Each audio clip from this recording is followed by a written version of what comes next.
পশ্চিমবঙ্গের 3টি বিদ্যালয়ের পতাকা উড়ল হিমাচলের রামজ্যাক পর্বতে। এভারেস্ট জয়ী বসন্ত সিংহ রায়ের নেতৃত্বে নদিয়ার কৃষ্ণনগরের মাউন্টেনারিং অ্যাসোসিয়েশন কৃষ্ণনগরের 12 জন সদস্য 30 জুন রওনা দেন রামজ্যাক পর্বতের শিখর জয়ের উদ্দেশ্যে। 12 জনের মধ্যে 3 জন রয়েছেন শিক্ষক শিক্ষিকা। একজন রুম্পা দাস কুরপাস কলোনি বিদ্যালয়ের ইংরেজি বিষয়ের শিক্ষিকা। তিনি প্রথম মহিলা যিনি এই পর্বত শৃঙ্গ প্রথম জয় করলেন। 2 জন শিক্ষক প্রশান্ত সিংহ ভূগোল বিষয়ের শিক্ষক, নদিয়ার বামনপুকুর হাই স্কুল এবং উত্তর 24 পরগনার সুব্রত ঘোষ ইংরেজি বিষয়ের কাপাসহাটি মিলনবিথি হাই স্কুল। হিমালয়ের লাহন জেলায় এই রামজ্যাক পর্বত। বসন্ত সিংহ রায় জানান, 4 জুলাই থেকে ট্রেক শুরু করে আমাদের এই পর্বতারোহণ দলটি পৌঁছায় চুমনিকাপোতে। সেখানে বেস ক্যাম্প স্থাপন করা হয়, যার উচ্চতা 4620 মিটার। তারপর ধাপে ধাপে প্রথম ক্যাম্প ও দ্বিতীয় ক্যাম্পে পৌঁছায় দলটি। 12 জন সদস্যের মধ্যে 5 জন সদস্য ও 3 জন শেরপাকে নিয়ে মাউন্ট এভারেস্ট জয়ী বসন্ত সিংহ রায়ের নেতৃত্বে 10 জুলাই 1টার সময় সামিট করার জন্য বেরিয়ে পড়ে দলটি। 6 জনের দলটির সদস্যরা হলেন বসন্ত সিংহ রায়, প্রশান্ত সিংহ, রুম্পা দাস, অসীম কুমার মণ্ডল, সুব্রত ঘোষ ও জুজু দেবনাথ। ভোর 4:45 নাগাদ শৃঙ্গ জয় করেন তারা। 2021 সালে এই পর্বত শৃঙ্গ জয় করার জন্য বেরিয়েছিলেন, কিন্তু সেবারে সফল হতে পারেনি কৃষ্ণনগর ব্যাকের সদস্যরা। এবারে শিখর ছুঁয়ে তারা খুবই আনন্দিত। হ্যাঁ, একদম শিক্ষক হিসেবে তো দারুণই লাগছে, কারণ আমি যে প্রতিষ্ঠানে থাকি বা যে স্কুলে থাকি সেই স্কুলের পতাকা যখন আমি আমার যে শৃঙ্গ সেই যে লক্ষ্য, সেই লক্ষ্যে যখন তুলতে পারি, তখন পেশাগত হিসাবে যে জায়গায় থাকি সেই জায়গাটার নাম যখন আমি উপরে তুলতে পারি, তখন একজন শিক্ষক হিসাবে সত্যি আমি খুব গর্বিত। ছাত্রছাত্রীদের কি এই বিষয়ে উদ্বুদ্ধ করবেন? অবশ্যই। একটা ছাত্রছাত্রী শুধু পড়াশোনা নয়, তাদের যদি সঠিক মানুষ হতে হয় তাহলে তাদের প্রথম দরকার সময় নিয়মবর্তিতা এবং ডিসিপ্লিন। তো এই দুটো জিনিস শেখা কিন্তু এই পর্বতারোহণের মাধ্যমে আসে, কারণ আমরা এখানে প্রত্যেকেই সময় নিয়মবর্তিতা এবং ডিসিপ্লিন এই দুটোর উপরে হাতিয়ার করেই কিন্তু আমাদের এই পর্বতারোহণটা আমরা করে থাকি। তো ছাত্রছাত্রীদের মধ্যে আমি চাই যে এই ধরনের পর্বতারোহণের যদি প্রচার যদি তাদের মধ্যে আসে এবং সময় নিয়মবর্তিতা সম্বন্ধে যদি তাদের সময় জ্ঞান সম্বন্ধে যদি তাদের আইডিয়া আসে, তারা সব জীবনে সব জায়গাতেই জায়গা করে। পশ্চিমবঙ্গ সরকারের শিক্ষা দপ্তরের কাছে এই বিষয়ে যদি কিছু আবেদন থাকে? একদমই তাই। তবু যে পশ্চিমবঙ্গ সরকারের কাছে আমার বিশেষ আবেদন যে মাউন্টেনিংয়ের এই একটা পার্ট যদি, বিশেষ করে রক ক্লাইম্বিং কোর্স বা এই ধরনের কোনো কোর্স যদি ওদের একটা বছরে একটা সেমিস্টার হিসাবে কিছু যদি রাখা যায়, তাহলে ওদের মধ্যে আরও উৎসাহ বাড়বে। এবং এই যে আমি যেটা বললাম যে সময় নিয়মবর্তিতা এবং যাদের যে ডিসিপ্লিন যে শেখার যে ব্যাপারটা, সেটা থেকে তারা কিন্তু মানে আরও নিজেদেরকে খুব সুন্দরভাবে তৈরি করতে পারবে। আপনার নাম? আমার নাম প্রশান্ত সিংহ। আমরা গিয়েছিলাম মাউন্টেনিয়ার্স অ্যাসোসিয়েশন অফ কৃষ্ণনগরের পক্ষ থেকে মাউন্ট রামজ্যাক 6318 মিটার উচ্চতার একটা শৃঙ্গ আরোহণ করতে। এর অবস্থান হচ্ছে হিমাচল প্রদেশের লাহুল জেলায়। লাহুল আর লাদাখের যে জাস্কার ভ্যালি, সেই ভ্যালির বর্ডারে। এটা খুব কঠিন ক্লাইম্ব করা, টেকনিক্যালি খুব কঠিন। আমরা 2021 সালেও গিয়েছিলাম, কোভিডের মধ্যে। প্রিপারেশান সেরকম ছিল না, কিন্তু অল্প প্রিপারেশান নিয়ে যেতে হয়েছিল, কিন্তু ক্লাইম্ব করতে পারিনি। মোটামুটি 100-150 মিটার নিচ থেকে আমরা ফিরে আসতে বাধ্য হয়েছিলাম ওই ডিফিকাল্টির জন্যে। এবছর আবার প্রস্তুতি নিয়ে গিয়েছিলাম, সেই রকমভাবেই আমাদের শেরপাদের নিয়ে গিয়েছিলাম দার্জিলিং থেকে, আমাদের পুরো পরিচিত। দলের সদস্যরাও খুব ছিল এবং কী কী ইকুইপমেন্ট লাগবে সেগুলো আরও ভালোভাবে যাচাই করে, আগেরবার যেহেতু গিয়েছিলাম অভিজ্ঞতা ছিল, সেইটা ঠিক করে এবার গিয়েছিলাম। আমরা এখান থেকে 30 জুন বের হয়েছিলাম। আমরা মানালি পৌঁছাই এবং মানালি পৌঁছে তারপরে ওখান থেকে গাড়িতে করে আমরা চলে যাই যে মূল শিবির সুমিনাকপো বলে, সেইখানে আমরা পৌঁছে যাই রাস্তার ধারেই। কারণ এটা রাস্তাটা এখন নতুন তৈরি হচ্ছে। পদম যাওয়ার রাস্তা আগে ছিল ট্রেকিং রুট, এখন ওটা পায়ে হাঁটার আর জায়গা নেই, পুরোটাই রাস্তা, মেটাল রোড। বেস ক্যাম্প পৌঁছাই এবং বেস ক্যাম্প পৌঁছে পরবর্তী আরও 2টো ক্যাম্প করি আমরা।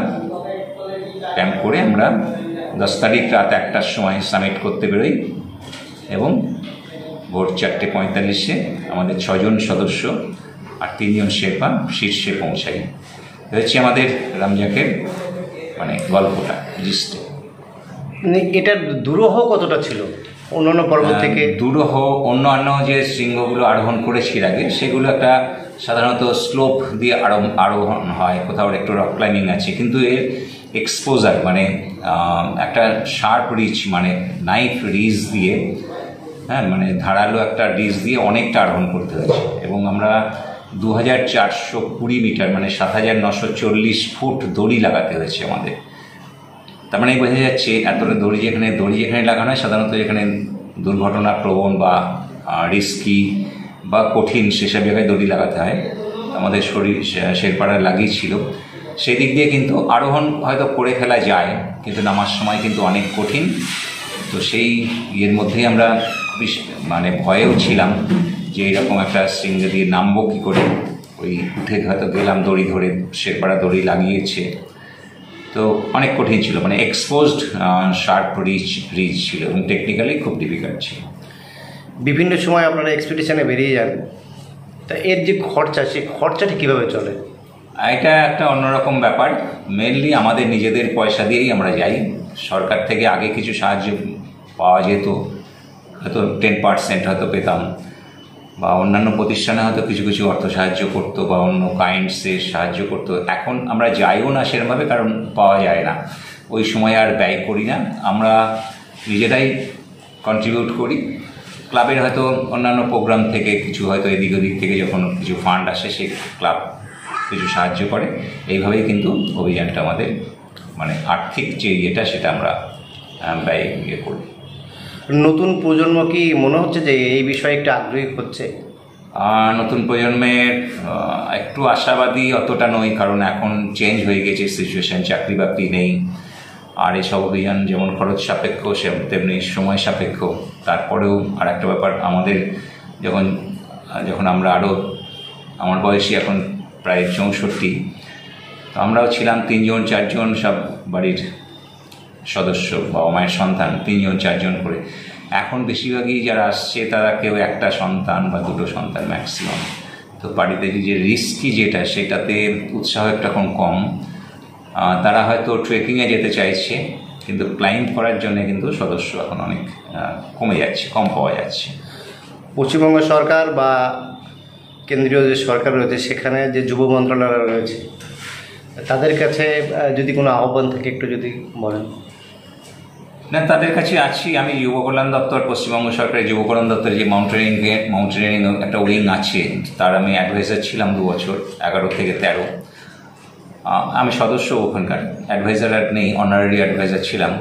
কিন্তু সেখানে যারা দায়িত্ব আছে তারা এই ব্যাপারে খুব একটা দক্ষও নয় বা সেই উদার মনেরও নয়, যে যারা নতুন প্রজন্মের আসছে তাদের যে উৎসাহ দেব, সরকারি হয়তো সাহায্য করার জায়গা আছে, কিন্তু সেই মানসিকতা আমার মনে হয় তাদের একটু কম আছে। তার জন্যেই যারা যাচ্ছে, এবং হয়তো কেউ পায় যারা কাছের তারা হয়তো পায়, আমরা আবেদন করেও আর পাই না এখন কোনো রকম সাহায্য। আর কেন্দ্রীয় সরকার তো ওইভাবে দেয় না। যুব কল্যাণ দপ্তর ইন্ডিয়ান মাউন্টেনিং ফাউন্ডেশনের মাধ্যমে দিত, তো সেই ইন্ডিয়ান মাউন্টেনিং ফাউন্ডেশনকেও কেন্দ্রীয় সরকার অর্থ সাহায্য করা অনেক কমিয়ে দিয়েছে। স্বাভাবিকভাবে তারাও আমাদের সাহায্য করতে না, উল্টে আমাদের কাছ থেকে রেজিস্ট্রেশন বাবদ কিছু টাকা তারা আদায় করে নিচ্ছে।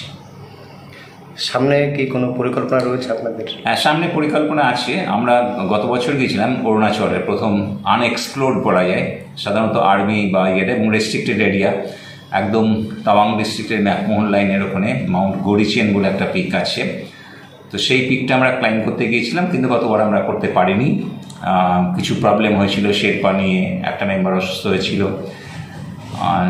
সেই জন্য এবার প্রস্তুতি নিয়ে আবার ওইটা যাচ্ছি। আমাদের ক্লাবেরই প্রায় 8-9 জন মেম্বার যাচ্ছে। 8ই অক্টোবর আমরা মাউন্ট গরিচিয়ান ক্লাইম্ব করতে যাচ্ছি। নমস্কার, আমি সুব্রত ঘোষ, রানাঘাটে থাকি।